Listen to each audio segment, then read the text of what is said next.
knock her out. Ladies and gentlemen, brothers and sisters, friends, enemies, and comrades, I hope you're doing well wherever you are. This is Kenyan Revolutionary for another session this Sunday or Monday in Kenya. Whatever the time zone you are, karibu sana, karibu sana. It's been a minute. Like I said, I can't, things change. So it's hard to come on live every day, but every opportunity I can, I will always jump on here so we can have a discussion. I'm again. All right. I hope you guys are doing well. Karibu sana. Pretty Kaur as usual. I see you. First one on the here. All right. Okay.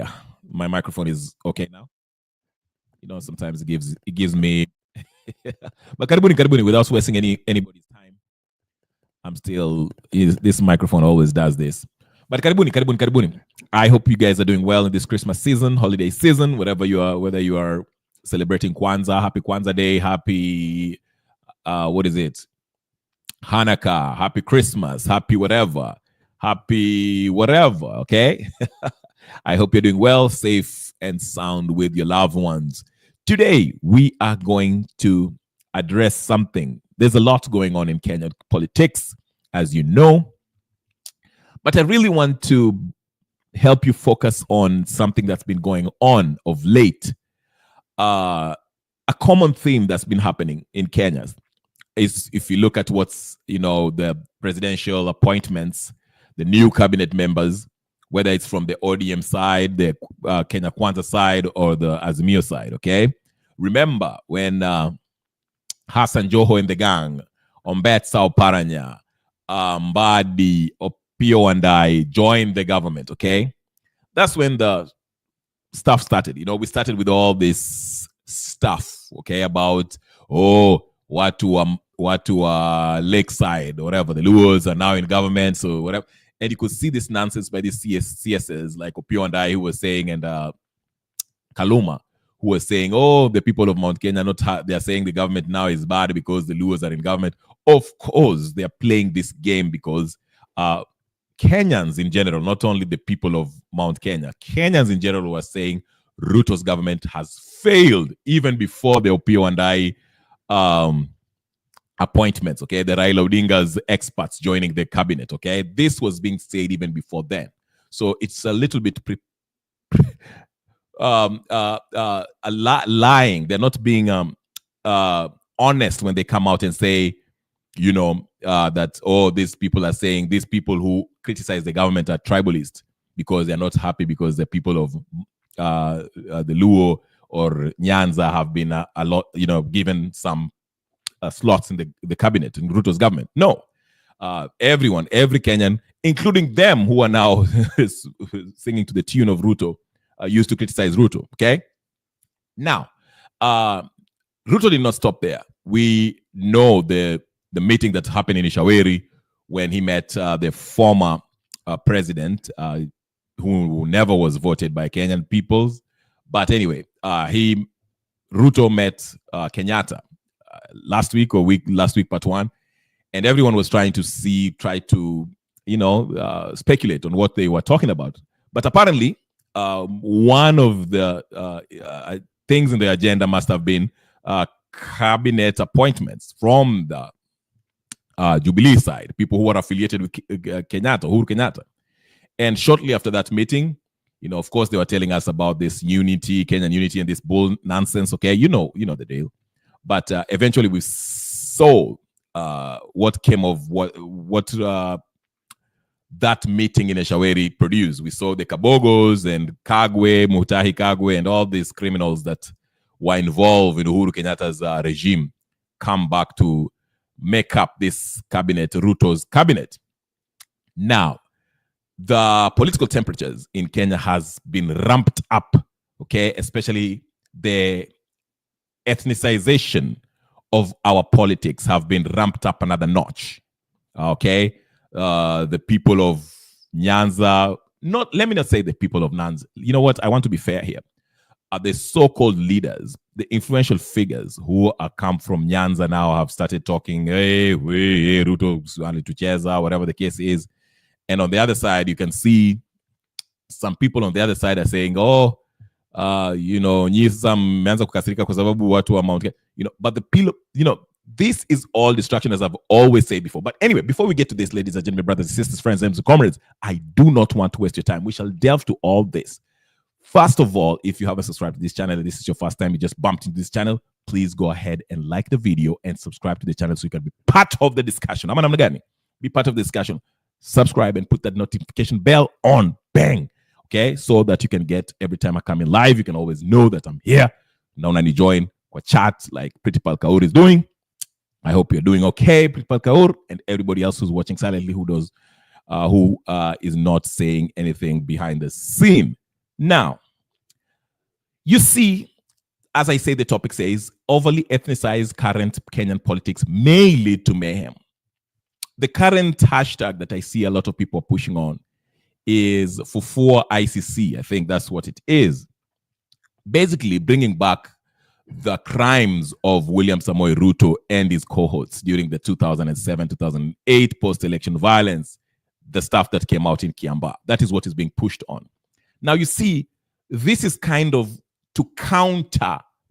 I told you, the theme here, especially after this three unholy trinity, members of this three unholy trinity, Raila Odinga, Ruto, and Kenyatta have met and brought their bunch of criminals to join Ruto's cabinet administration, you can see that the whole tribal thing is being pushed to the forefront with the media and the social media. I know some people are pushing this for ICC thing, reminding us of Ruto's involvement in the Kiambaa killings, Sang and Farouk and everybody else. But this is playing perfectly to the hands of this administration. This administration, as I said, I've always said here before, years and years now that I've been having this channel, I've been saying that this political class are one. Ruto, Raila, Uhuru are one. They have to maintain their power, and the only way to maintain their power is two players against each other. I will tell you why they're doing this whole tribal thing. I will tell you why. If you're patient enough, I might be here for an hour or less, but I will tell you. If you stick with me long enough, I'll tell you why they're doing this, okay? It is all to divide and also lull you into, again, I've always said this, I know I'm preaching to the choir, but I have to say it because it's getting worse and worse every day, every week. It is done so that it can prepare you for the narrative that is being shipped for you to fall under one faction of the different factions that are alignment, that is tribal alignment that has been concocted and is being designed to make Kenyans fall through one or the other, okay? And I will explain how. But let's just get started by highlighting what's been happening in Kenyan politics. Okay, the so-called leaders or influencers or whatever you want to call this, political figures that you want to mention. What have they been talking about? Okay, because it seems, like I said, the theme seems to be it's all political stuff. Now, I'll start with Natembeya. Natembeya was giving a speech. Okay, I know some people have been saying, "Oh, Natembeya will make a good candidate in 2027." He's talking about Tawe. He's revolutionizing the whole Western Kenya politics, the Mulembe Nation politics. I don't buy into this guy. This guy is worked for Uhuru Kenyatta. He's in Uhuru's pockets, if you are to ask me, okay? Of course, these guys are popping out again because Uhuru is preparing them for 2027. Uhuru, Ruto, and Raila, okay? Again, you saw Matiang'i, he went to buy something from Mama Mboga, tried to endear himself with the Kenyan people, thinking that we've forgotten what he did when he was interior minister during Uhuru's tenure. But let's get started. I won't hold you any longer. Let's get started. Let's start with Natembeya. Here's Natembeya he was speaking somewhere, Western or Trans Nzoia, wherever the heck he comes from. But let's just get started with him. Then we shall get to the main meal, okay? Let's get started. Ready? Jamii ya Muluya misemi ukabila, jamii zingine pia wao wanajipanga. Nyinyi Waluya mmejipanga namna gani? Jamii ambayo yuko na population namba 2 Kenya. Lakini masuala ya Kenya ikipangwa, sisi hatuko kwa hiyo meza. Tunataka kwa namna hii kweli? Jamii ambayo ni kubwa namba 2 Kenya, masuala yakiongewa, masuala ya muhimu, mnaambia nyinyi ni others. Mko na namba. Mimi nikiongea hivi, kuna mtu ambaye ameshtuka mahali anasema anatembea, anaweka Waluya pamoja. Waluya ikikuwa pamoja wanasema mama ya Kenya itakuwa imebadilika kabisa, wataki. Muhabo never rera babu ya baba baba ndio mwimba kuna tembea. Jambo kama anatembea. Jambo kole Muriena. Weka yeye bizi kule nyumbani asipate nafasi ya kuongea mambo mengine. Ni mtakubali maneno kweli? Kama watakuja kuongea vile nitaongea namna hii, wacha waongee. Lakini kuja kusema kwamba sisi Waluya hatuwezi fanya hivi, huyu amefanywa namna hii, tutafanya namna hiyo, maana tunasema nini? Andrepo Walubi. Na mimi nimesema Omujumana Ambasiti. Mimi nimesema kama ni kubeba msalaba ya watu yangu, hata kama kuna hatari gani, mimi nimetoa roho yangu. Na mimi sirudi nyuma. Maana kama mimi sitafanya hivyo, nani mwingine atafanya zaidi? Watu wangu mtaokoka siku gani? Kama hakuna mtu ambaye atasema na simame na sema ukweli wa Mwenyezi Mungu. Juzi nilipiga kelele, nikapiga kelele tukapata mtu kwa polisi. Nikapiga kelele tukapata mtu kwa jeshi. Nataka kupiga kelele watu wetu pia wakati wanafanya recruitment ya polisi, ya walimu, ya nini, malori kuja hapa. Watu wapande, sitaki watoto wako na madigrii, wako na certificate, alafu wataenda kule kusimamia na watu ambao kwenda kwa shule. Nafasi yetu katika taifa la Kenya iko wapi? Hakuna haja jamii ambayo population ni 5% katika rasilimali ya Kenya wanapata 30%. Wale ambao ni 20% kama Waluya wanapata 2% na watu wananyamaza. Sisi tumesema kwa hiyo kiti ambayo watu wanapanga maneno kule, tunaenda kama jamii. Mkafikirao ni babu kwa mundu mlala bacha bamu rakumeza tawe. Yeye watu yangu nataka muone kitu kaje, mjue kwamba kukua pamoja ni jambo la muhimu. Mnangojea nini ndio muone kwamba kukua pamoja inaleta mali? Okay. So as you can see, it seems like it's fashionable to play the parochial politics, okay? Sisi Waluya, you see, he's kind of standing up with the Luya nation, Mulembe nation. There's nothing really wrong with that per se. But if these are the leaders that you expect to have a national outlook in their approach, because, you know, if you are going to label yourself a leader or a presidential candidate, please try to appeal to the whole Kenyans. This is not about the Mulembe nation. I'm not saying what he's saying is wrong per se, but you see that the theme seems to be when these so-called presidential candidates, aspiring presidential candidates, people who possibly will run in 2027, when they stand up, they're more focused in their area. Unaona anatembea, amesimama yeye anasema yeye sisi Waluya, we are the second most populous people in Kenya, lakini ikifika mambo ya dividing the national cake, we always get shortchanged. Karibu sana Shi Miriam, okay? Pole nani, weka hiyo bell nani, Shi Miriam, put that bell on alafu taipata. All right, thank you. So you see, he's pumping this Tawe movement, making it a parochial, regional, ethnicized movement. It's not a national movement, okay? It's done by design. That's just one person, okay? That's been doing this, okay? Now, even the people who seems to be, you know, kind of level-headed, Francis Gaitho has been, if you guys haven't been following, he has been caught up in Aoko's shenanigans, and they've been going back and forth, exposing Aoko, saying that Aoko hasn't come out and explained really what happened when she was lost those days, and she accuses her of working with the government.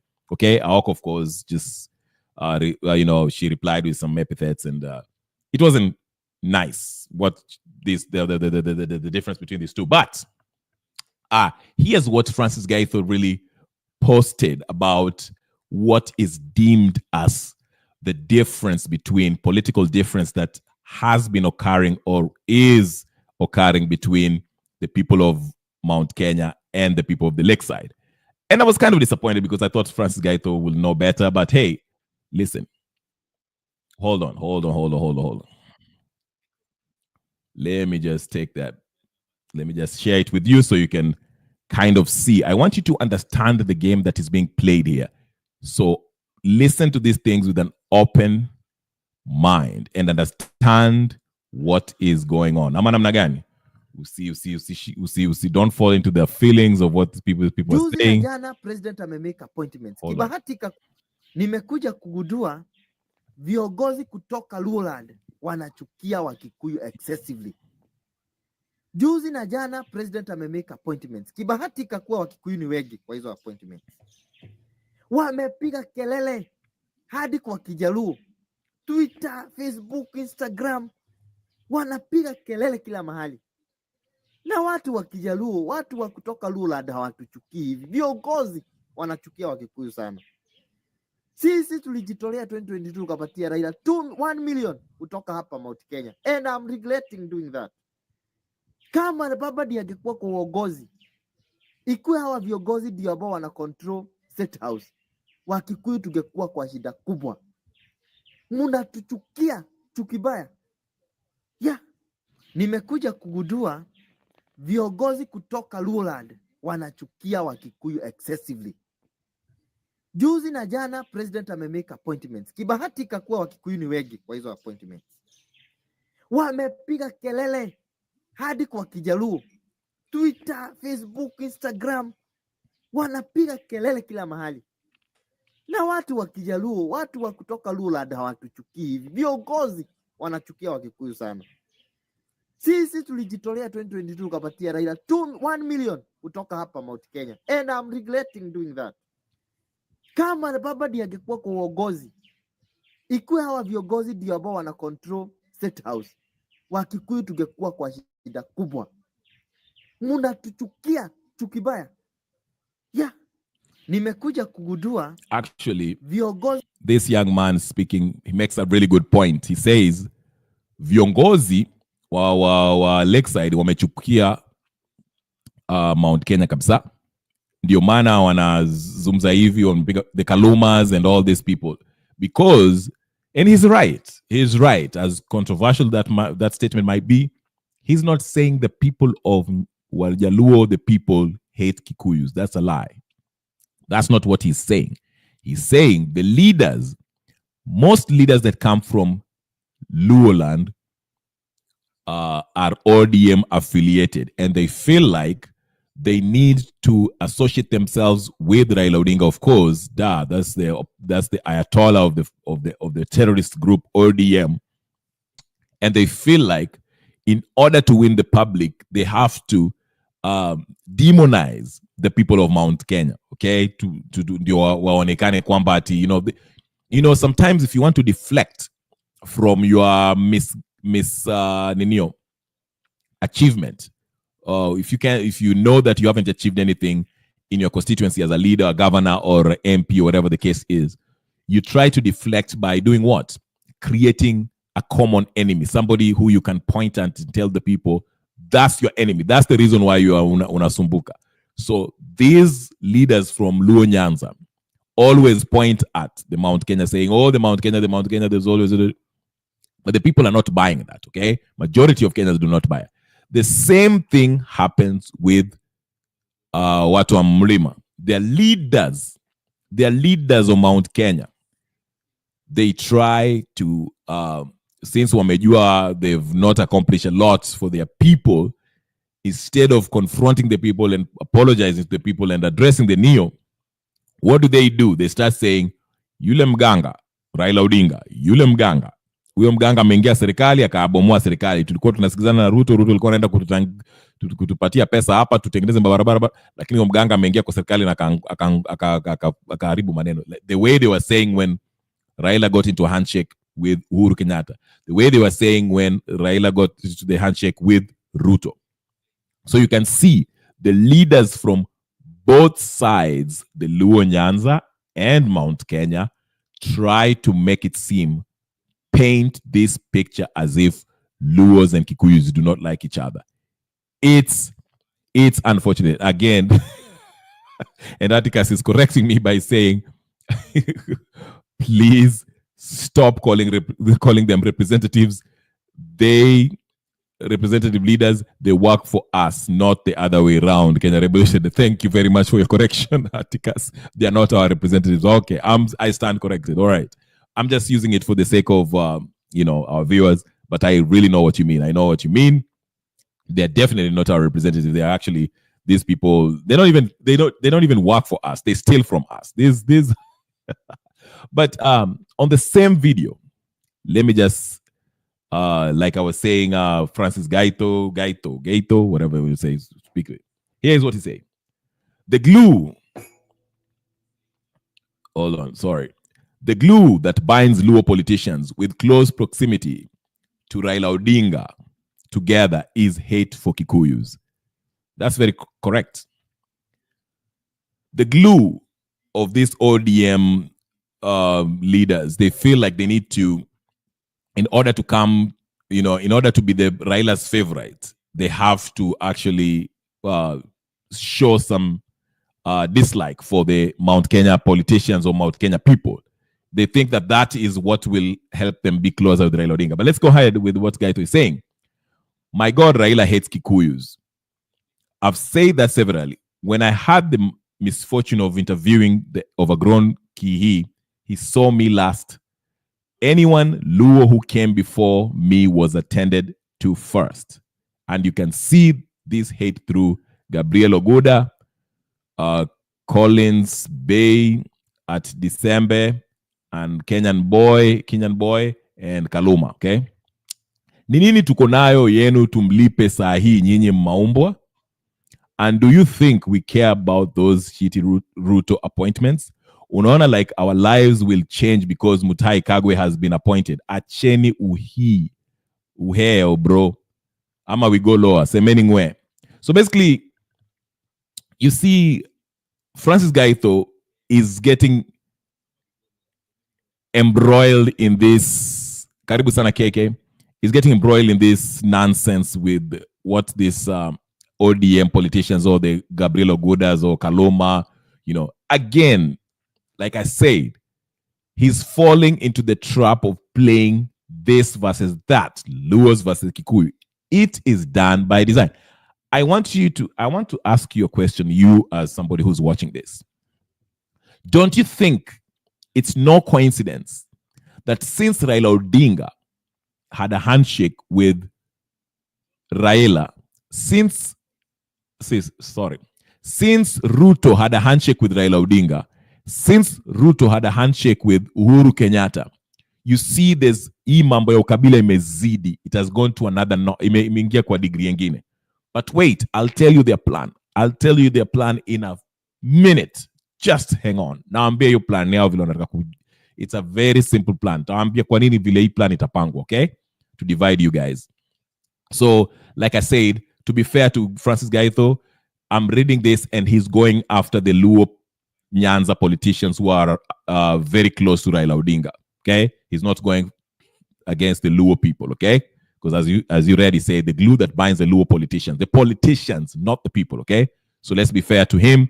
Let's not say that he's this and that and that and then the third, okay? Let's just be fair to him.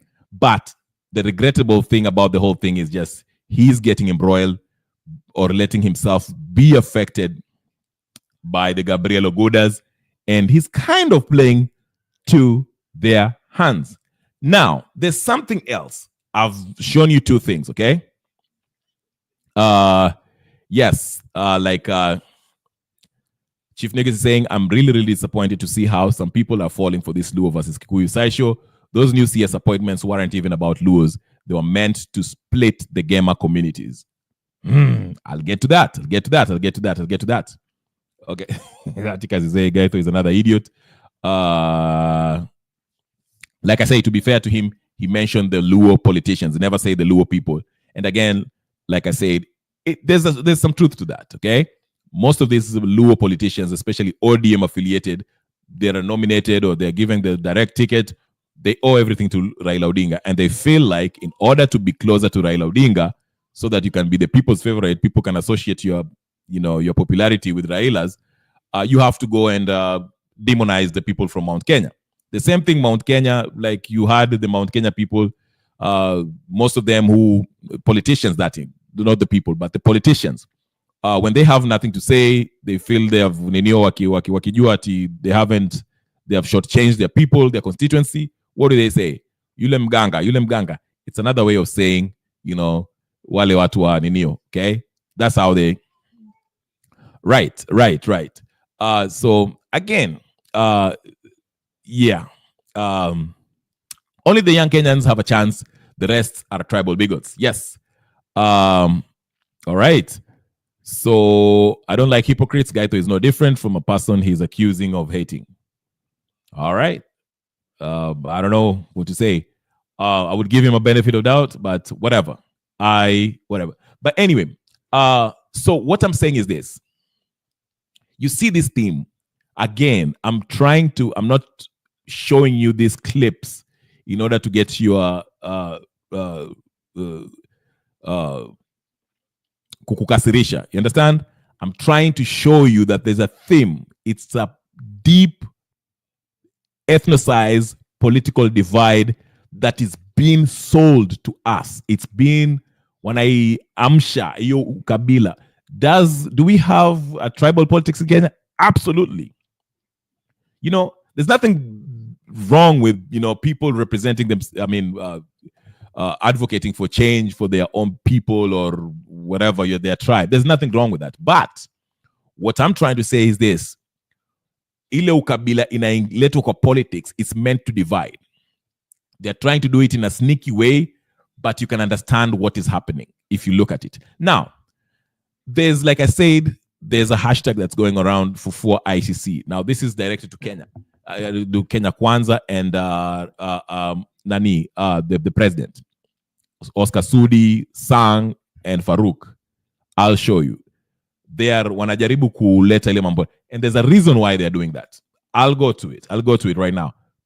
Here it is. Before I give you my, I'll tell you why they're doing this and why this is a game that you have to be aware of and be very wary of. At Kiambaa village, the bodies of 36 victims of the post-election violence in Eldoret were finally here at Kiambaa village in Eldoret to be laid to rest. The 28 who died at the church were part of those buried today, while another 8 bodies were found in other areas of the vast Uasin Gishu district. Agriculture Minister William Ruto, who represents the neighboring Eldoret North constituency, went on with his normal government duties in Nairobi. What is going on in Eldoret is a burial. But the ceremony went on nonetheless, with President Kibaki and other speakers ignoring the sideshows and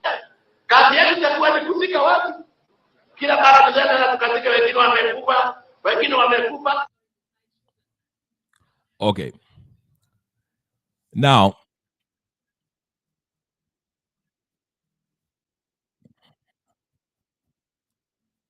so you see that kuna watu wanafufua hii mambo ya Kiambaa. Kiambaa is a very sensitive issue. We all know what happened in 2007 when, the atrocities that happened there. Ruto and Sang, forgot his first name, they went to ICC and, they were not, the case was dropped because the witnesses didn't appear. Of course, the witnesses were killed or whatever the case is, disappeared. So the case was dropped. The same thing with Uhuru Kenyatta when he went there. But for Kiambaa specifically, now you can see there have been, there's a lot of, Rigathi Gachagua has been, alitolewa kwa serikali. There are people who are, wameanza hii mambo ya Kiambaa tena. They are starting to remind us of what happened in Kiambaa. Of course, after Gachagua was unconstitutionally removed from his position as the deputy president, the rift between Mount Kenya and the Rift Valley, Kalenjins, that is, was heightened, okay? Because again, like I say, these so-called leaders, in quotes, they are perceived as tribal chieftains, okay? So that's why if you talk about Ruto, it's like you're talking about the Kalenjins. If you talk about Kenyatta, you're talking about Kikuyus. If you talk about Raila Odinga, you're talking about Luos. If you talk about Amalo, you're talking about Luyas. See what I'm saying? So after Gachagua was out, was removed, unconstitutionally. Now you see the Mrema is not, they are against Ruto, okay? And there are people who are now heightening the political difference, okay? Temperatures by bringing old beef, okay? Hizi vitu zilifanya watu wakaenda kuuana, okay? And that's why they're bringing up this Kiamba, okay? Because some people might ask, okay, why, you know, and there's arguments to make from either side. There are people who are saying, okay, why did the people of Mount Kenya vote for Ruto, knowing that Ruto was responsible for what happened in Kiamba, you know, allegedly, okay? Then now, you know, we are being reminded of what happened there, and Ruto is being, by these clips that you see that's going around, and like I say, there's a hashtag going around, hashtag Fufua ICC, which means bring back the Ninio. And you can see these clips such as the one I played you. There's another one here, which I will also show you.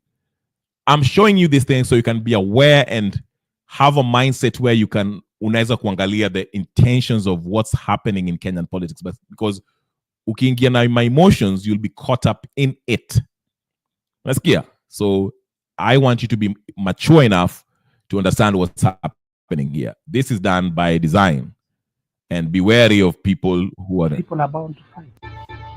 We go around and say, no, we want Kenyans to resettle. You know, Kenyans, everybody has a right to live everywhere and own property anywhere. I mean, really? I mean, let's be serious. People are bound to fight. People are bound to fight. A whole 5,000 acres inhabited from people who were brought from Kiamba. And they came to Rift Valley with the same name, Kiamba. You find another place, people who came from Rurigi in Central Province. Okay. So you saw that. So this is what's going out. This is what's been new. Now let me show you something. Let me tell you something. Let me help you. Let me help you with something here very quickly, okay? Before we go any further, I won't try to take you down that rabbit hole because mtaanza kupandwa na Morio. Here's what's happening, okay? Here's what's happening. Like I started by saying, haven't you noticed that the tribal politics has been ramped up? Okay? They are trying to make us believe that Luos and Watu Mount Kenya don't get along, the people. Kalenjins and Kikuyus don't get along, okay? And they're reminding us, they're trying to affirm that by playing clips like this on X and other social media platforms, reminding Kenyans of the atrocities that happened at Ninio, at the Ninio Kiamba and other places, okay? You'll soon start seeing the Naivasha one where people, Luos were killed there by whatever, Mungiki, and all stuff.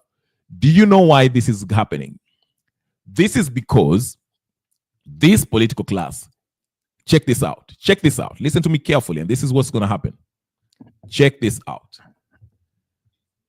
What they're trying to achieve is this. They're preparing you step by step to realign yourself in the coming coalition. The coming coalition will look like this. Mount Kenya, which will be represented by Gachagua, Kenyatta, Musyoka, the Wamalwas, and all these people, okay? And they will go against probably the lakeside, Luos, and don't be surprised. Let me rephrase this. I'll help you. Uhuru Kenyatta joining forces with Ruto, okay? That meeting, that meeting at Ishaweri and the appointment of Kabogo and Mutahi Kagwe and all these people will be used, is being used. That meeting and the appointments is going to be used by the Raila faction for Raila to use it to say that, you see, we have been played all along, because what they want to do is this. They want to have the same setup as it was in 2017, 2022, 2013, which is Uhuru Kenyatta and Ruto versus Raila Odinga. Let me leave Gachagua out of this for a minute. Let me explain to you. Let me just explain to you something. Remember this. Follow me keenly. Remember this. The constant person that has always been the opposition is who? Raila Odinga. Why? It has, let me tell you. He's a control opposition. If you know, you know. Those guys who have been here, you've heard me, I've always told you. Raila has always been the control opposition. Why? He's put there to stop any grassroots revolutionary movement from blossoming and disrupting the status quo, which is being controlled by the political class. So they give you Raila Odinga as this enigma and all this. Raila is created by the media. He's not that. There's nothing enigmatic about him. Okay, he's a media creation. But let me just walk you through this so you can understand what I'm saying. Raila has always been in the opposition because he is control opposition. He's there to do what? To suppress any grassroots revolutionary movement from disrupting the status quo. Case and point. The Gen Z movement, when Ili Shikamoto, they went to the parliament, they went and did this. Then Raila, remember Raila and the Azimio folks and his followers, remember they had infiltrated this movement. And just to put you, listen, Raila is not by himself. Raila is still with Ruto and Neo, is with Ruto and Uhuru Kenyatta. They infiltrated this movement. Then once they went and met Ruto, the movement died. That's why you see the Caswell and everybody else now are shaking hands with Oscar Sudi. Now, everyone was blaming Raila Odinga, saying Raila Odinga has saved Ruto. He even owned that. He owned that accusation by admitting that he sent his experts to join Ruto's cabinet to help Ruto because the country was burning, right? You see what I'm saying? Because Gen Z, which is a grassroots revolutionary movement, was about to disrupt the what? The political class, the status quo. Okay, so Raila came in after infiltrating the movement and did what? Stop the whole thing. Because that's his job. He cannot let any grassroots movement to disrupt the status quo. But he will always pretend that he's the what? He's the opposition. Okay? So check this out.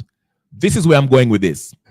Now, you see there's a lot of brouhaha that has, started regarding the appointments of the Kabogos and Kagwe and all these things. And what is the reaction of the Kalumas and Robert Alai and all these mouthpieces that work for Raila Odinga and the government? Their reaction is to try to make it a tribal thing by saying this, which is, it is a tribal thing, but it is this. Listen to me. Listen carefully. They are laying the groundwork for the difference, for the political setup which is coming. It will be a fake Raila versus Ruto and Kenyatta, because most likely they know that Raila Odinga is not going to make it in AU. He's not going to make it in AU. Raila cannot survive without Kenyan politics. That's what makes him breathe. That's what makes him feel whole. He knows it. He knows he's not going to make it. That's why you hear people, his close lieutenants are talking about, oh, it is the Kenyatta and what were Mount Kenya. They don't want him to go to AU. They're setting you up to make it a tribal political difference that's coming. So here it is. So Raila, February itafika, listen to me carefully. February itafika, Raila will not get the AU seat, okay? He will not get the AU seat. He will come back to Kenya, and guess who he will be blaming? He will be blaming Ruto and Uhuru Kenyatta for kumwaribia his chances of winning the AU. Let me repeat that again. Raila Odinga, once he loses the AU seat in February, he'll come back to Kenya and he will now turn against Ruto and say Ruto and Uhuru played him. And once he says that, he will try to get, of course, the Luo nation with him. Of course, there are people who don't know better. They will follow him and listen to him. Then he will try to get some of the Mulembe nation, because he has to maintain that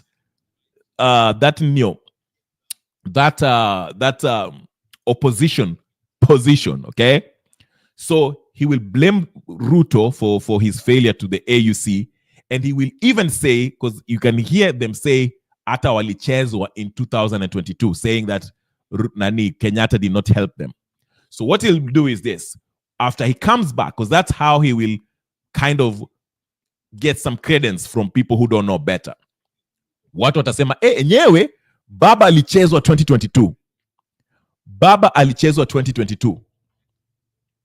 But this time 2027, hatutachezwa. Remember, it's always like that every electioneering year. It's always like, this time tumewapata, hawata tuniweza. It's always that way. That's how they get you. So Raila will come back and act like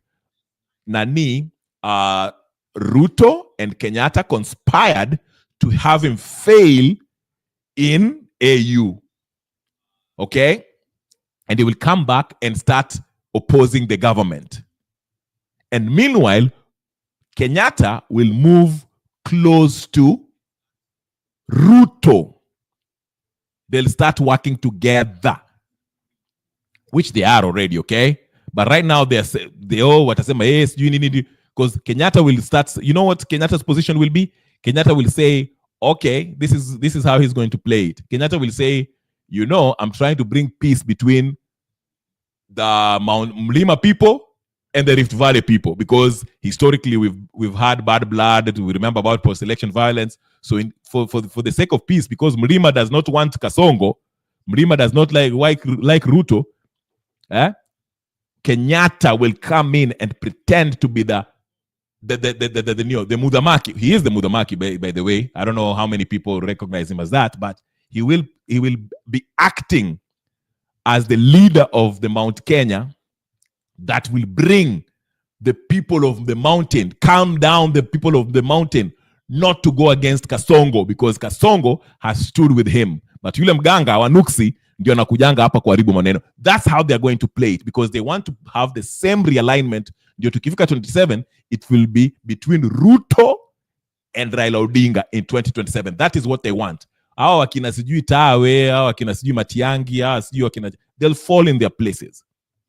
They'll fall in their places, either in the Raila side or the Ruto Uhuru side. But get this, all of these people are one. Mchezo wa town inachezwa huku juu. Bado hatujui.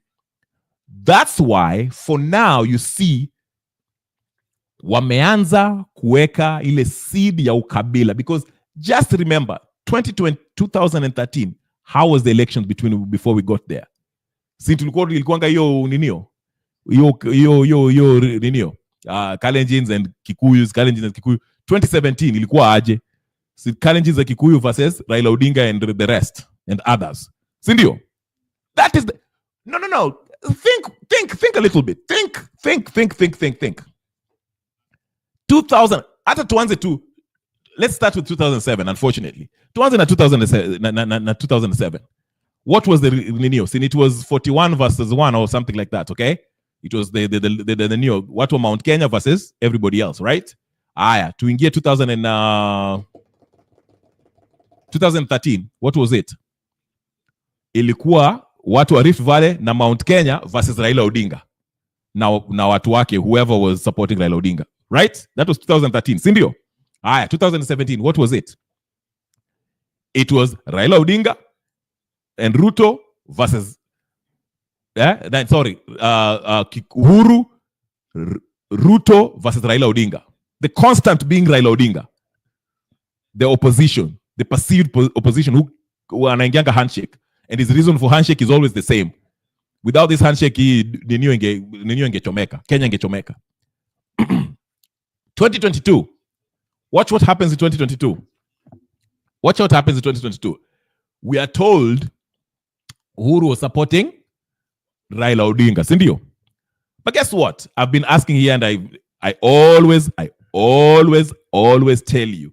I always tell you this, and I want you to think about it again. Do you honestly think Uhuru Kenyatta, with all the state machinery and power he had, including majeshi and that sword, do you honestly think that he would have left angewacha Ruto apate presidency kama angekuwa ataki Ruto akuwe president? Angewacha Ruto akuwe president? No. Because we remember 2017 vile alishindwa, alikataa kata na kama mtu akimchezea wajaribu. Yeah, Chizangi Kabogo was saying, posted a picture of Uhuru Kenyatta with a army outfit, akasema fanyeni mfujo uone. Uhuru Kenyatta si nani Kibaki hata fanya mchezo. Remember that.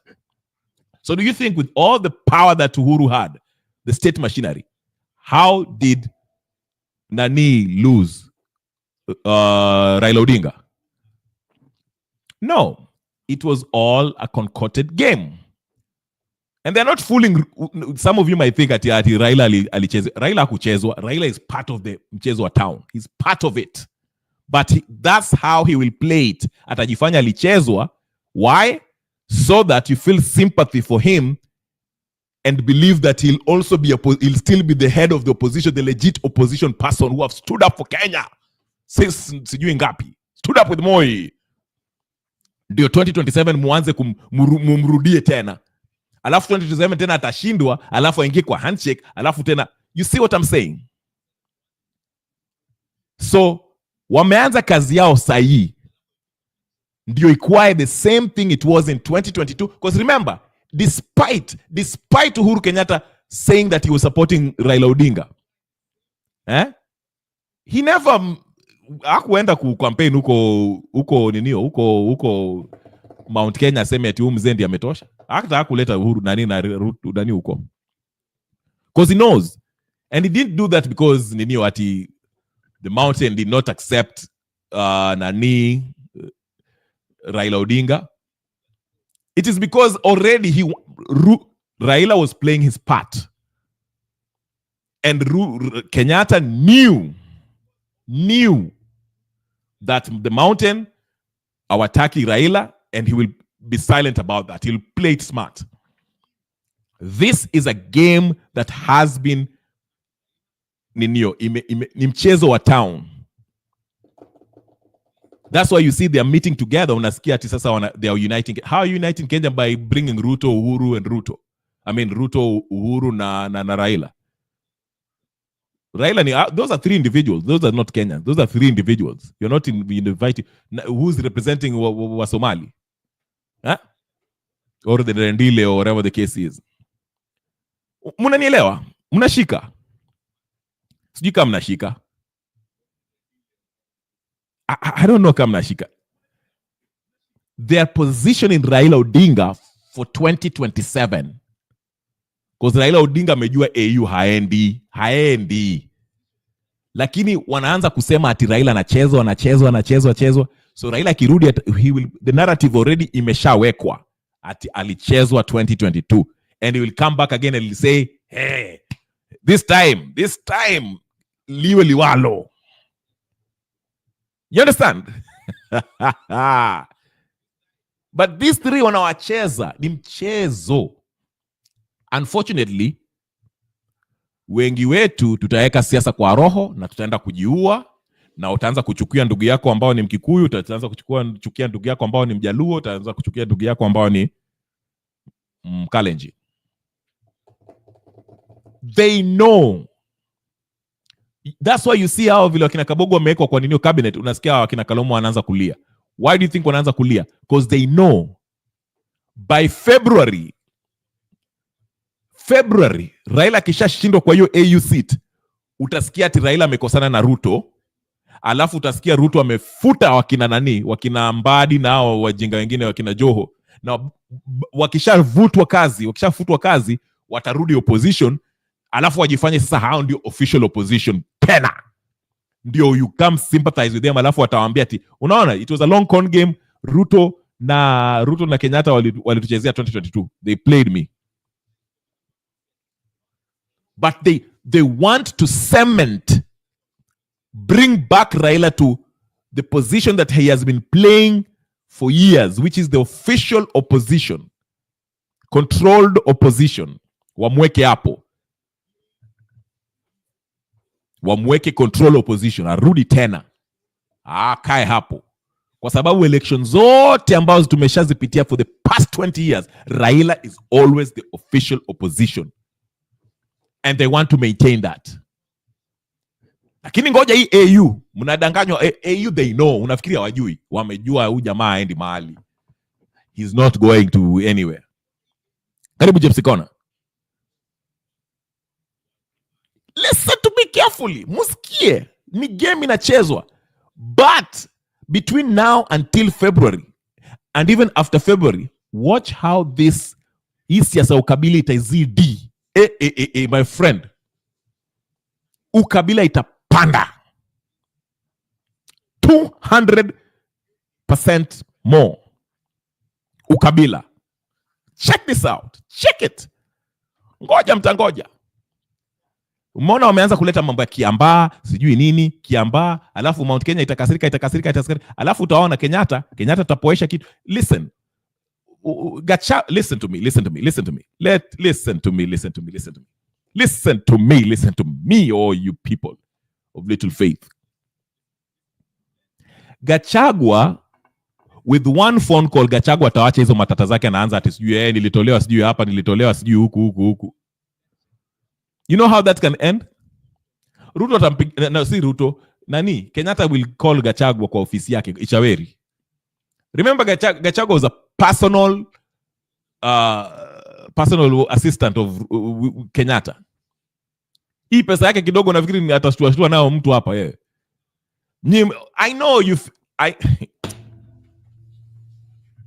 I know mnafikiria ati Gachagua ililio. Yes, there are people who are supporting him. They're supporting him because alitolewa kwa njia halali. Okay? But Gachagua has no real power. Of course, watu wa Mount Kenya, they feel betrayed because Gachagua was always talking, watu wa mlima. But with one phone call from Uhuru Kenyatta, Gachagua can permanently be silent. Permanently. Unasikia? Like it or not, the Kenyatta family are one of those who have a say-so in this Kenya.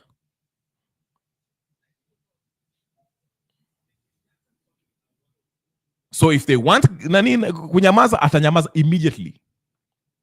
Wacha nikwambie. So saizi tunacheza hii mchezo hata Kalonzo. These are people wako payroll ya Uhuru. Nani huyu, what's his name? Huyu anasemanga vitu za debt you. Jimmy Wanjigi. Listen to this clip. Let me play you something. Mimi nawaambia bana, let's siasa tuipeleke, hii si siasa 101, okay? This is an advanced class. Wacha nionyeshe kidogo. Let me show you something really quick so you can get an insight of these people. Let me just show you this really quick. Check this out. I want you to listen to this. Nyi mnapangwa na mnafikiri, hold up. Yeah. Was he like a truly. normal kid? Because now the dad. What was Uhuru like? We were just kids. Yeah. Was he like a truly. normal kid? Because now the dad was Everybody the was first very president. normal. President, exactly. But the dad was the But president. everybody was very normal. We Yeah. were kids. We didn't care about those things. But you guys knew he was Kenyatta's kid. But we didn't care. Oh, but you didn't care. I don't know how to put it. We didn't care. We Yeah. were just kids. You were just And we kids, yeah. visited each other's homes. We used to go even to the State Wow. House. Oh, wow. Even as teenagers, we used to go and steal. I remember one time we stole. I went with Mo. Anyway, let me tell this story. Rainbow was born where? Here at Norfolk? Yes. That's crazy. Oh, shit. In fact, we sat up there, 4 of us. Mhm. I taught him, Raila, myself, and Kamodo. Pale. Who was the fourth Crazy. person? That is Kamodo. Kamodo. Kamodo, yeah. And then Raila and Kamodo had the presser. And I walked out with George. George just said, follow my steps.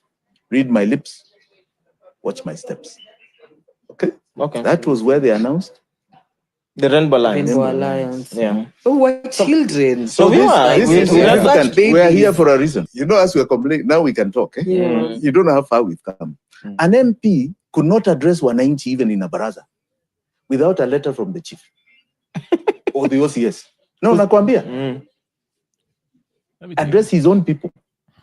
So if you are anti the system, What was Uhuru like? we were just kids. Yeah. Was he like a truly. normal kid? Because now the dad was Everybody the was first very president. President, normal. exactly. But the dad was the president. But everybody was very normal. We Yeah. were kids. We didn't care about those things. But you guys knew he was Kenyatta's kid. But we didn't care. Oh, but you didn't care. I don't know how to put it. We didn't care. We Yeah. were just kids. You were just And we kids, yeah. visited each other's homes. We used to go even to the State House. Wow. Even as teenagers, we used to go and steal. I remember one time we stole. I went with Mo. Anyway, let me tell this story. Rainbow was born where? Here at Norfolk? Yes. That's crazy. Oh, shit. In fact, we sat up there, 4 of us. Mhm. I taught him, Raila, myself, and Kamodo. Pale. Who was the fourth Crazy. person? That is Kamodo. Kamodo. Kamodo, yeah. And then Raila and Kamodo had the presser. And I walked out with George. George just said, follow my steps. Read my lips. Watch my steps. Okay? Okay. That was where they announced. The Rainbow Alliance. Rainbow Alliance. Yeah. Oh, we're children. So we were. This we- is we were significant. such babies. We are here for a reason. You know, as we're complaining, now we can talk. Eh? Yeah. So, just to give you a perspective, so this guy is the non-billionaire Jimmy Wanjigi. By the way, most of the cases that you see Tata usually brings to court, he pays for it. Okay, he works with Okiya Tata on those cases. Okay, remember that Gen Z movement? He financed it. He said it. He told you this is how deep it goes. He grew up with Uhuru Kenyatta. Muho, those are his friends. Rainbow Coalition, Nini, Kamodo, Nani. He's very good friends with Raila Odinga. The government, Ruto, was formed in his living room. He said that. Okay, with all that said, do you expect Jimmy Wanjigi? Okay, I know he wants change. Don't get me wrong. I'm not saying Jimmy Wanjigi does not want to see a better Kenya. That's not what I'm saying. I'm saying yes, he would like to see a better Kenya. But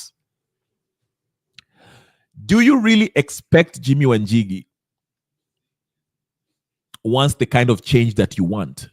You as the normal Kenyan, the extent that you want, the kind of complete overhaul of the system as you are fighting for it. Do you think you mko na lengo moja?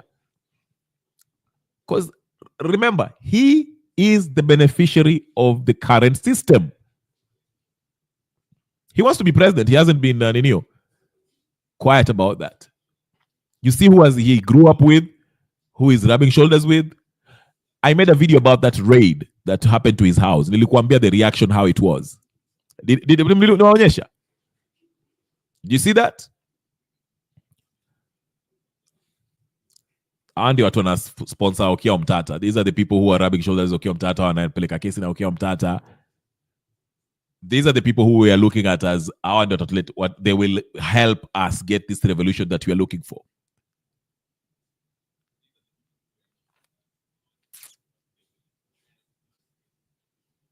Yeah. Listen, I like what somebody said here. Chief Neges alisema kitu hapa hivi. Hold on, let me look for it. Let me see what he was saying. She said she mentioned how, I think it was Pritpal Kaur or somebody who said, notice how to stop mambo ya Uhuru, Ruto must go. Right now we are being tunafikiria 2027.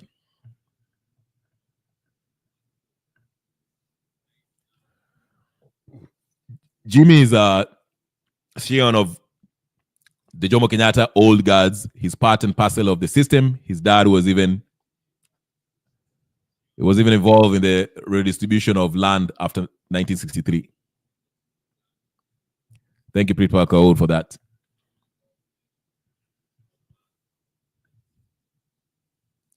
Now, let me bring you again. Let me look at it from this other angle.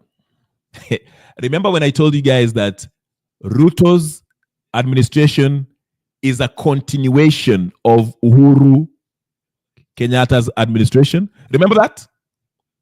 Well, I didn't say continuation, but I said is an extension. Those are my exact words.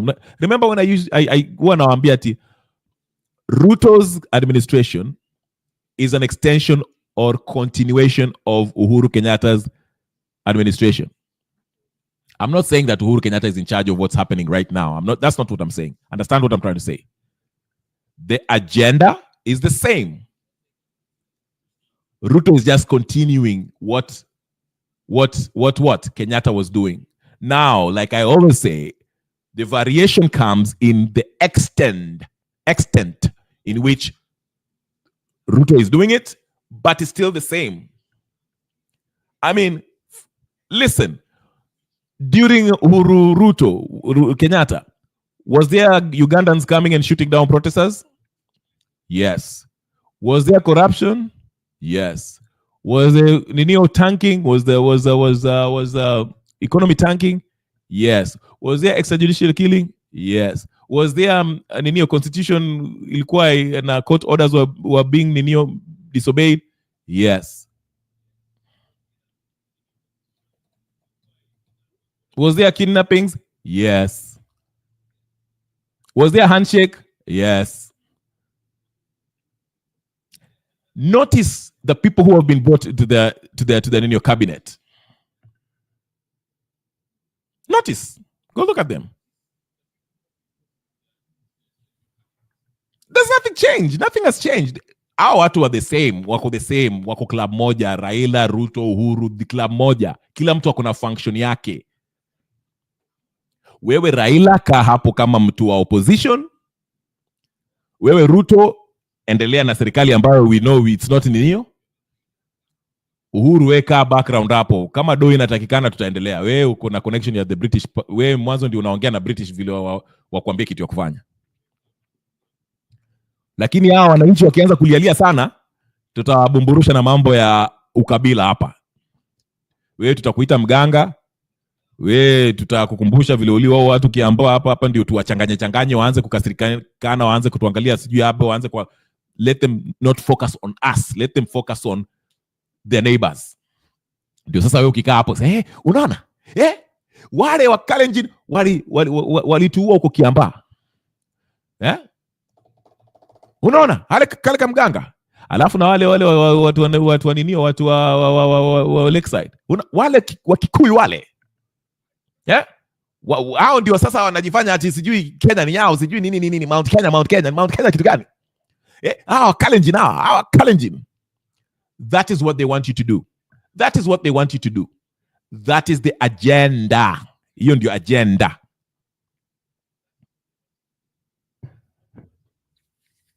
And people are falling for this. You're falling for this. Go to Twitter sphere. Why is the stories like ICC zinaletwa tena? Why? They want to ramp it up. Ndio kukuwa na tension ya ukabila kabisa. Alafu again Kenyatta takuja as the representative of Mount Kenya, Ruto as the representative wa Kalenjins, na Raila atatoka KICC ya Kinguruma. si KICC but nini inaitwaje, arudi aseme hawa watu ndio walinicheza hawa. Sasa tukutane kwa ndio kwa debe. Vijana walinicheza, lakini mwaka huu si unakumbuka vile the last time vile ndugu yake alikuwa anajigamba ati this time we have the system. Sisi this time tunashinda. Mkaenjoy. Wameiba. Wafungue sava. Haya, mkaenda maandamano. Mkaambiwa signatures. Mwaka huu hatuachi. What happened? Since the next day mkamwona ameshikana na Museveni huko ninio na Ruto. Anaenda akakuja akatuambia anaenda AU. Wewe umebaki hapo bado na AU. Wait a minute. Sasa sava ifunguliwi? Kasongo anabaki? Alafu anajifanya hakuna. Hiyo si handshake, mimi naenda tu AU. Baadaye mkaona handshake hapo KICC. Sijui unasikia Uhuru ndio mbaya. Umeona Uhuru ushaweri hapo akacheka. Kesho yake wakina Kabogo wakaingia kwa serikali. But you think this should be normal? Watu wengine wanasema ati this is how Kenyan politics is and we should accept it. Absolutely not.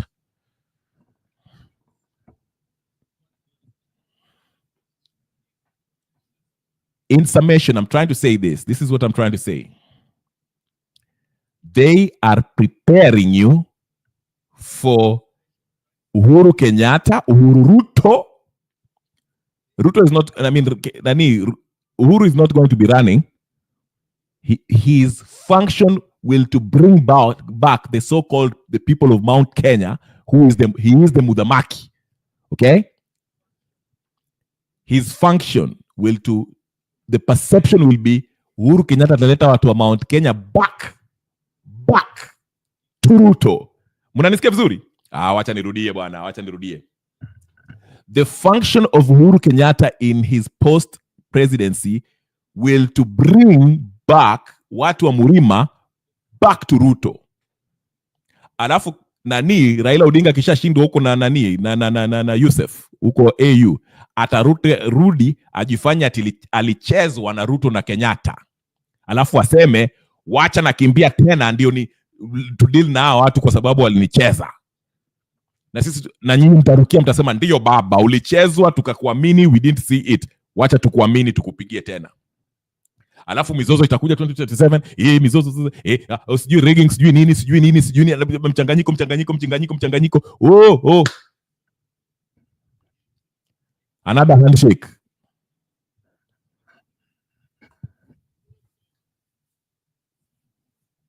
I'm telling you. Somebody mentioned Kasmuel hapa. Nionyeshe Kasmuel. Nani alionyesha? Who was saying kuna mtu alionyesha Kasmuel hapa? Kasmuel. Haya, Kasmuel ndio huyu.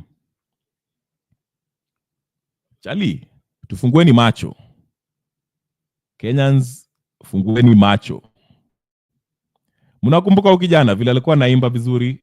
Wazimu wa ukweli, ni wazimu wa ukweli, ni wazimu Ruto, ni wazimu wa ukweli, ni wazimu wa ukweli. Viva comrades, viva! Viva comrades, viva! Viva the people of Kenya, viva! Viva to the young people of Kibra, viva! Viva to the young people of Kayole, viva! Viva to the young people of Dandora, viva! Viva to the revolutionary spirit of Kenyans, viva! Viva! Thank you very much, comrades. We are gathered here this morning on the eve of the 14th birthday of our constitution to announce that we are undertaking a mass action, a general strike, a people-led agitation for the respect of our constitution. Our political class has decided to do nothing but subvert the sanctity of our constitution. We are like a man in a marriage, a man who has married a beautiful young girl and was given the marriage certificate, which is our constitution. And the political class is a wealthy adulterer who think that they can come and steal the wife of anyone that they wish. If you tell me to give Ruto time, you are telling me to give him more time in the office to have our women raped. Yes. Is that what you want, comrades? No! You're telling me that you still want to see women showing up dead in dumping sites. No time to Ruto, no time. No time! If you tell me to give this administration time, you are asking us to let children continue studying under trees while people buy soda worth 1 million in the budget. Down with Coca-Cola, down! Down! Down with Coca-Cola, down! Down! Support for the Palestinian revolution, support! Support! If you tell me to give this regime time, you are telling me that the youth of the slums, of the informal settlements, of the ghettos of Kenya should not wear well, should not look as though they have any dignity because they are robbers. Is that what you want? No! When they come to the ground, they call us hustlers. When they Haya, sasa mnakumbuka huyo Kasmuel vile anaongea anasema Ruto hii. Wacha nionyeshe Kasmuel wa leo. Wacha nionyeshe Kasmuel wa leo. Mko ready? Mko ready? Haya, wacha nionyeshe Kasmuel wenu. Ngojeni kidogo, simtulie. Haya, ndio Kasmuel basi. This is the Kasmuel today. Haya, Kasmuel ndio huyo. Ndio huyo visa. Hapa ni wapi? Hapa ni Kipkorgot, Ainapkoi. Tumekuja kuona hekalu la Bwana likifunguliwa. Ndio. Tunashukuru na furahi sana kwa hapa. Ndio. Yes. Wapi baba? Baba amenituma. Ndio huyo mimi hapa. Asante. Asante sana tuko. Ndio sisi hapa bado. Ndio. Asante sana. Kipkorgot. Haya, Kasmuel alikuwa Kipkorgot. Hapa ni wapi? Hapa ni Kipkorgot, Ainapkoi. Tumekuja kuona hekalu la Bwana likifunguliwa. Ndio. Tunashukuru na furahi sana kwa hapa. Yes. Wapi baba? Baba amenituma. Ndio huyo mimi hapa. Asante. Asante sana tuko. Ndio sisi hapa bado. Ndio. Asante sana. Even the interviewers alikuwa na mtroll ati wapi Gen Z ati ndio sisi hapa. Kipkorgot. Kipkorgot. Mnataka kujua Kipkorgot nyinyi? Haya, angalieni Kipkorgot. Bado. Did you see him shaking hands with nani? Anaitwa nani? Yule ujali bwana. Wacha nionyeshe. Nyinyi mnachezanga na maisha. Ndio huyu. Ndio huyu Kasmuel wenu. Unaona napanga maneno hapo na ndugu yenu na engineer ambaye alipewa degree nyingine sijui honorary degree ya kutoka sijui wapi.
Kipkorgot. Haya.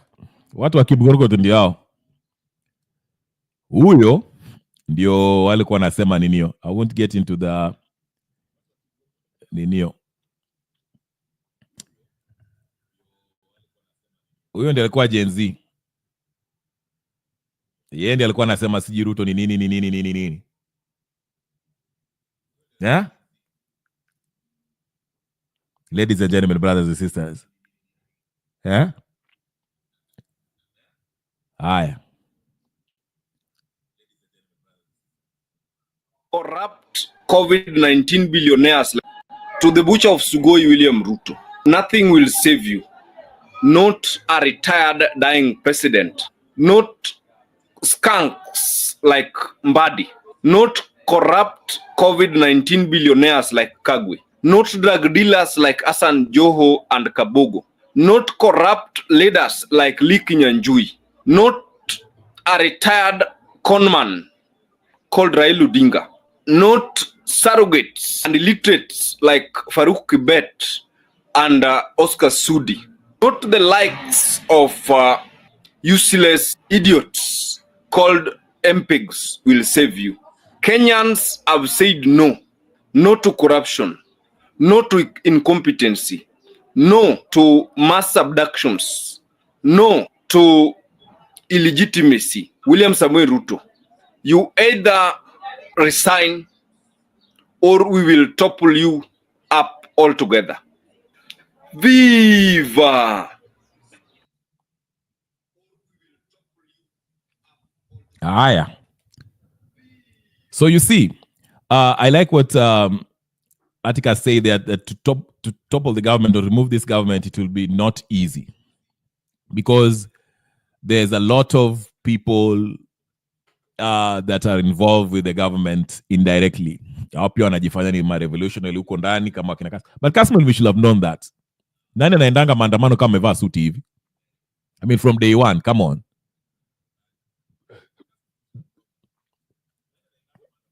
So, like I said, I like what Atticus said. Kutoa hii serikali haitakuwa rahisi. It will not be an easy affair, but it can be done. But the number one threat to this government or any oppressive government is for the people to join together with the purpose of overhauling, revolutionizing the system. And that is what this government fear. That's why they're working day and night, using people to infiltrate any revolutionary movement, buying out its members, or anyone who is outspoken. Because they understand if the Kikuyus, if the Luos, if the Lawyers, if the Kambas, if the Kalenjins, and every tribe in Kenya, Somalis, no matter what, Mijikenda, all of them, if they come together and say, Ruto must go na mpaka atoke sahi, my friend, there is no force in this world that will stop the Kenyan people from removing Ruto. They understand that. So lengo lao ni number one, to use misinformation. Masauti kama za hapa zinafungwa.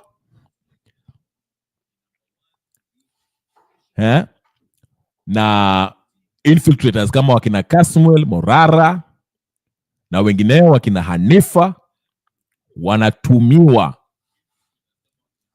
ndio wajifanya ati wako kwa hii revolutionary movement, but lengo ni ku-infiltrate and to bring down any movement that might bring people together and remove Ruto. Okay? Ndio maana nawaambia, do not buy. Nawaonya, hata nyinyi mko hapo kwa chat, nawaonya, and anyone who will be watching this in your repeat, I am warning you, please, for the next coming months leading up to the AU voting, and even after that, between now and 2027, if there's going to be any revolution in between, or whatever political activity, please understand, kutakuwa na ukabila ambayo inataka kukuja wazi wazi. It will get worse before it gets better. Mimi nawaambia saizi. Hii gava inataka, na unajua hao ukabila hao wanaileta na wanasema ati we are doing this in behalf of unity. That is how they are doing it. But please be aware. Usifike, don't let this news now, my leaders now, hata watu wengine kwa wapi, don't let it get to a point where you lose focus. And understand that this system is rigged. Now Ruto, Raila, Uhuru, Karua, Musyoka, Wamalwa, Jimmy Wanjigi, Okia, yes, I said it, Okia, Hanifa, Boniface Mwangi, Morara, Kasmuel, wote hawaaminiki. They're part of the system. Even Eric Ayaga is asking me to add his name. Eric Ayaga hata muingize. Nimemuingiza. Amesema hata yeye pia corrupt. The problem has to start from removing Ruto. Ruto is the head of the state. He has to be removed. And once we remove him, now it will trickle down. Tuanze kutoa, kuna watu wanataka kutoa nani? Huyu anaitwa nani? Umama wa ninio? Umama Supreme ninio? It has to start with the head of the state, because whoever runs the state is who is trying to influence every institution, independent institution of the government, every arm of government. They have done that. So we have to remove them. We have to remove them. Ladies and gentlemen, brothers and sisters, friends, enemies and comrades, that is my plea for you today. Please don't fall into this tribal politics. Do not. Ruto ndio hapo, yeye ndio the head of state. Yeye ndio tunamwangalia na yeye mpaka haondoke. Hakuna election ambayo itamtoa. Hakuna. IBC hatuna, hata ukiingiza IBC gani hawatamtoa. Mpaka the people have to remove him. Na mpaka tutoe Ruto. That is where the problem is. Ruto has to be removed by the people. Mnasikia? Do not fall into watu wa Mrima, watu wa Lakeside, watu wa Kalenjin, wacheni hiyo maneno. So please, thank you very much, ladies and gentlemen. Please do me one favor. Ebu mu like hii video. Kama huja subscribe, like and subscribe, share and hit the bell button. Hiyo notification bell we hit. Ping! Ndio nikikuja unanipata hapa. Na uambie marafiki zako, next time I'll put the link. Leo ni Sunday, kesho ni Monday. Alafu Christmasi ninaweza kuingia hapa Christmasi. Maybe tuongee mambo ya Christmas. Najua mtakuwa nyumbani, maybe wengine watakuwa ushago, wengine mtakuwa sijui wapi. Ninaweza kuzungumza hapa. Na nisipozungumza mtanipata kwa hizo mitandao channel zingine nikininio. Ama namna gani? Otherwise, if you don't see me on Christmas Day, between now and Christmas Day, please have a Merry Christmas. Kila mtu hapa. Merry Christmas. Have a Merry Christmas and a Happy New Year. Na tafadhali, niliona hiyo mlolongo ilikuanga Nakuru na Naivasha Way Road, sijui. Is it? Au uko nyumbani. Please, when you're traveling, please be safe. Najua saa hizi watu ambao wanakunywa na sherehe kikuwa mingi pia ukuanga shida. But Merry Christmas, guys. Enda hug your kids, hug your family, hug your mom, hug your dad, hug your uncles. Na hata wale watu wanakunywa, kunyweni responsibly. Ayaga, ile kitu nakunywanga tafadhali. Ile wazimu na kujanga hapa na wazimu yako, tafadhali kunywa ukifikiria mbele. Wacha kukunywa vile. I'm just speaking on you. Ayaga, hope you're doing well. Atticus, thank you very much. Gypsy Corner, Atticus, nani mwingine jamani, nisiwasahau. Mad Rabbit, pia I hope you're doing well. One Dem, nakuonanga hapa, nimeshukuru. Wewe ndio unachapanga Ayaga vizuri. Nice seeing you. Pritpal Kao, have a Merry Christmas. KK pia huko, have a Merry Christmas nyote. Tafadhali muenjoy Christmas yenu. If I didn't mention you, msisikie vibaya. If you're going to watch this, please again, support the channel by just subscribing. That's all I'm asking for. Subscribe, like, share, comment. That's it. But mukule Christmas vizuri. Na, tuonane next time. Mama namna gani? Sa, stay safe, stay vigilant. Na don't fall into mess. Na muombe Mungu wa ukweli. Yesu, si Yesu wa Tangarei, Yesu mwenyewe yule. I'm just full of it. But pray. And if you don't pray, najua kuna wengine pia ni agnostics na atheists. Sawa. Hiyo ni yenu. Haya. One day manasema tutanyorosha Ayaga mpaka apate bibi. I'm not getting into that chaos ya sahemu na one day mna Ayaga. Sitaingilia saizi. Mkule Christmas vizuri tafadhali. Mkwae na amani mpaka ngojeni Christmas ikishapita ndio mwanze vita tena. Merry Christmas and a Happy New Year. If I don't see you in this week, tutaonana New Year ama hiyo wiki ya Christmas. Ama namna gani? Peace and blessings. I'll see you guys later. I'm out. Blessings.